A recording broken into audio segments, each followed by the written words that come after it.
Kaislaw! Ano kayaan? Baka pwede ho makahiram ng walis ninyo. Magwawalis lang ako sa ilalim ng tungko.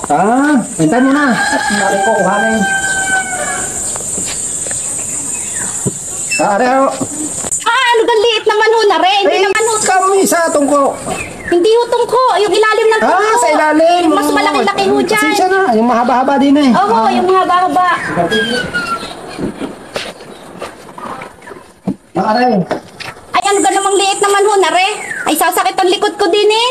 Ay, sadyan kayo, no? Ibinabagay ang sa nanghihiram, sa height ng nanghihiram, ang walis. Eh, di pag maliit ang nanghihiram, hindi maliit din ang walis. Yung malaki-laki naman ho, yung regular size na walis. Hindi nakakasakit ng likod. Ang liligali-gali ng nanghihiram ngayon. Hihiram lang ay talagang pilihan pa eh.